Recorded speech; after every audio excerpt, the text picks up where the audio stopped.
La version 3.0 de Desync Render est vraiment top parce qu'ils nous ont donné quelque chose qui est trop bien, c'est le X-Retour. Le X-Retour, c'est un vrai plus parce qu'en fait, on peut partager des liens à des clients et en fait, ils vont pouvoir vraiment se déplacer et tourner autour d'un objet. Donc ça, pour ça, c'est trop bien. En plus, avant, elle était disponible que pour les équipes et maintenant, elle est aussi disponible avec la licence professionnelle, qui coûte, autour de 400 € par an, je crois. Et la version gratuite n'a pas accès à ça, mais si vous êtes un professionnel du métier, la licence est vite amortie, donc moi, je vous conseille de la prendre. Donc en fait, on se retrouve sur un lien, HTML et du coup, on a juste à envoyer ça au client et du coup, en fait, on peut vraiment se déplacer dans l'espace et vraiment venir voir à quoi ressemble notre bâtiment. On peut faire, des rendus de haute qualité et j'ai fait également un rendu de basse qualité, mais on voit qu'un rendu de basse qualité, bah, la lumière est moins bien, tout est un peu plus flou, alors que sur un rendu de haute qualité, bah, forcément, on a beaucoup plus de détails, on a beaucoup plus de réalisme dans le rendu. Par contre, ce qui est important, à prendre en compte entre les 2, c'est que, sur la version avec réalisme, un rendu comme ça, de 2K, ça prend environ 45 minutes, 1 heure en fonction de votre ordinateur et sur, une version, low réalisme de 1K et ben, il y en a pour 10 minutes. Donc moi, ce que je vous conseille de faire, c'est d'abord de faire un test en low quality parce que ça va vous permettre de voir si votre placement de caméra est bonne et tout ça et ensuite de pouvoir faire un export plus long pendant la nuit pour pas perdre de temps de travail.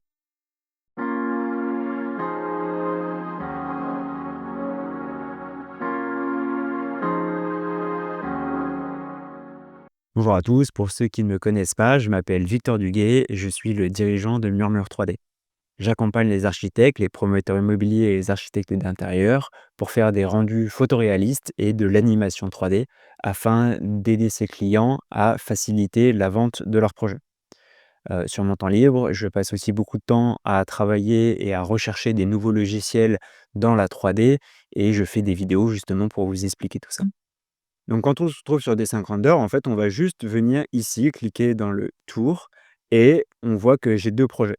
Donc là, c'est le basse résolution, pardon, et ça, c'est le haute résolution et du coup, j'ai juste à cliquer sur le play et il va venir m'ouvrir directement la fenêtre.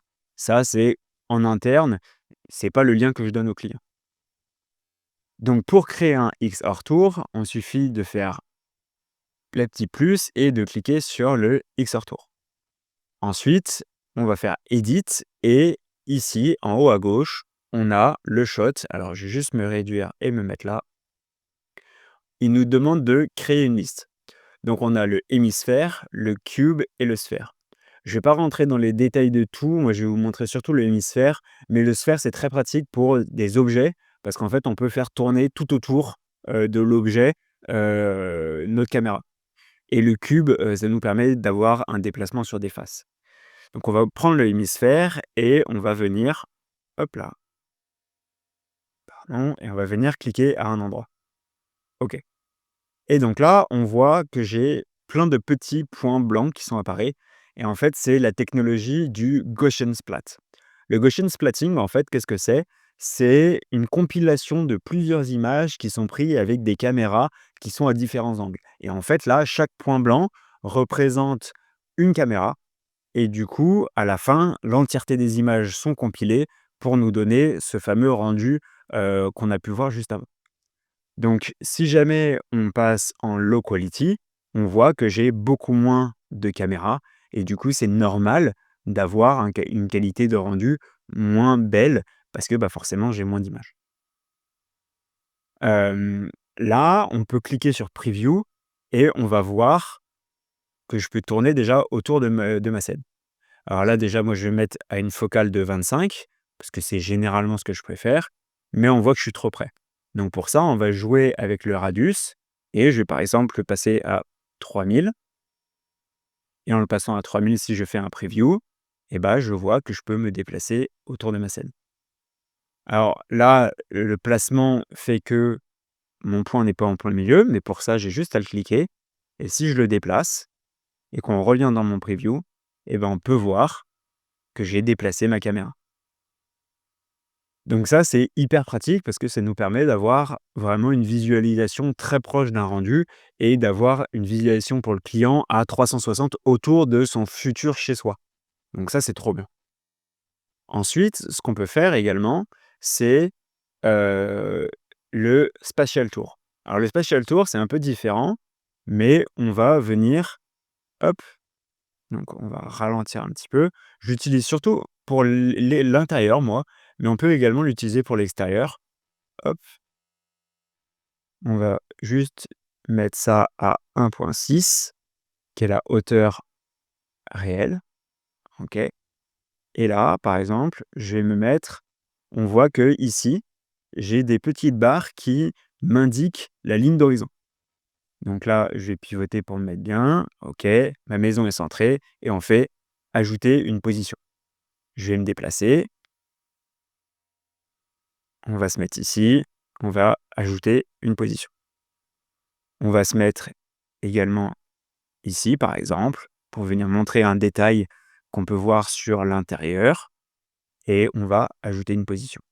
On va faire le tour complet de la maison. Alors là, moi, j'ai pas modélisé l'arrière parce que j'en avais pas besoin pour ce projet, mais on va modéliser l'entièreté du projet.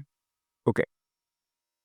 Et du coup, là, quand on est prêt, et ben, si jamais on fait notre rendu, en fait, on va pouvoir venir se déplacer d'image en image, comme si, en fait, on était avec une rotation 360 à chaque fois. Donc en fait, c'est la façon dont ça procède, c'est qu'on va avoir un rendu 360 pour chaque, extérieur et du coup, on va pouvoir se déplacer de point en point. Alors c'est pour ça que moi je préfère l'utiliser pour l'intérieur parce que de l'extérieur, on montre tout l'environnement qu'on a modélisé en 3D.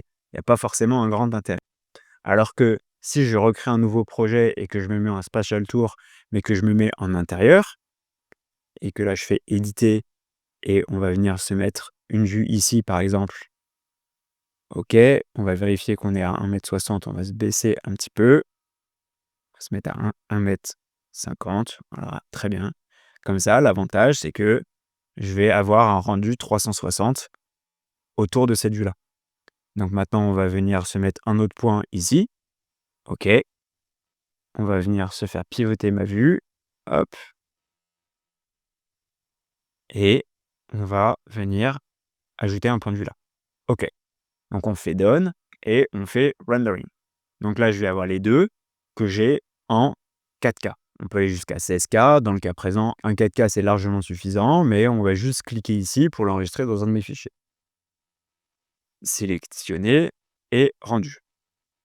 Donc là, ça va prendre quelques instants, mais il faut compter généralement entre 5 et 10 minutes par image, aussi également en fonction de votre capacité d'ordinateur. Donc là, quand on a cliqué, on va voir la barre de chargement qui va progresser au fur et à mesure pour pouvoir atteindre la version finale.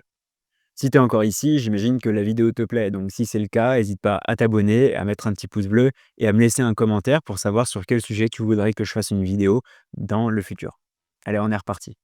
Quand votre rendu est terminé, vous arrivez sur cette page qui n'a pas modifié sauf ces 2 petits boutons. Le preview qui vous permet de voir ce à quoi ça va ressembler et le share.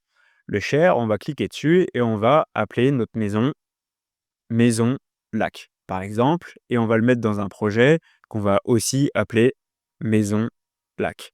OK. Donc là, on veut hop là, pardon. Et bah, maison lac. OK. Donc, on fait publier et ça prend quelques instants. Ça va charger avec les serveurs de Desync Render le projet. Ça va le mettre dans le cloud de Desync Render et quand c'est fini, ça va nous faire apparaître un petit message. Donc ce petit message, il va apparaître juste ici et il va nous dire que le projet a bien été publié. Donc voici le petit message, le projet a bien été publié, OK. Comment on fait pour avoir accès au projet? Pour ça, on va sur le launcher et on clique sur Show Reel. Donc en cliquant sur Show Reel, ça va m'ouvrir une page où je vais avoir mes projets récents et tous mes projets. Quand je clique sur tous mes projets et que je sélectionne Maison Lac, je vais pouvoir voir le Spatial Tour. Et quand je clique sur Default Project, Donc celui-là, c'est celui que j'ai pas renommé, mais c'est pour voir le Xrtour. Donc là, mon, heu, dans mon Mesolach, je clique dessus. Donc je clique sur Open et ça me permet d'avoir accès à, mon showreel. Donc le showreel, en fait, c'est hébergé sur les serveurs cloud de Desync Render et du coup, ça nous permet d'avoir un accès à notre projet. Sans rien faire, hop, on va mettre la souris ici, on a une petite animation 360 qui se lance, naturellement pour pouvoir voir, à quoi ressemble l'objet. Mais on peut cliquer avec la souris pour venir déplacer et vraiment pivoter, voir à 360 à quoi ça ressemble. Je peux cliquer sur mon point et ça va venir me déplacer pour aller sur le deuxième rendu que j'ai fait. Si jamais on veut, on a aussi accès à la barre d'en bas, où si je clique sur le premier outil, je vais avoir accès à mes 2 scènes. Donc si je clique sur ma scène 1, je vais me déplacer à ma scène 1. Si je clique sur ma scène 2, je vais me déplacer à ma scène 2. Si j'avais plus de scènes, j'aurais tout aussi, la possibilité d'avoir ce nombre de choix. On a aussi un petit bouton VR qui permet de connecter ça, ce showreel, enfin ce spatial tour pardon, à un casque de réalité virtuelle, donc ça c'est vraiment cool et puis on peut aussi mettre en full screen pour ne plus avoir le lien internet pour être encore plus immergé dans le projet. On va cacher le menu et puis après les parties à droite, bon, c'est pas très intéressant. Donc on a vu avec, ce projet la puissance du Spatial Tour et du Xrtour. Le Spatial Tour, c'est un vrai atout parce que ça permet de montrer en amont, en 360.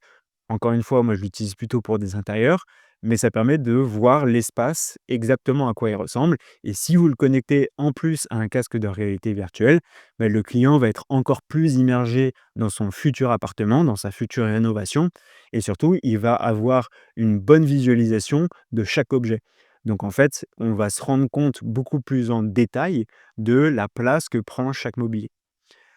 Le X-Retour, lui, il est hyper intéressant parce qu'il permet de voir, de l'extérieur l'entièreté de la maison et du coup de la voir sous tous les angles et ça permet de vérifier que tout est OK. S'il y a des choses qui ne vont pas, grâce à ça, on peut le voir en amont et du coup ça permet d'éviter des coûts aux architectes et également aux clients parce qu'on a utilisé un outil en amont qui permet de voir tout ce genre de détails.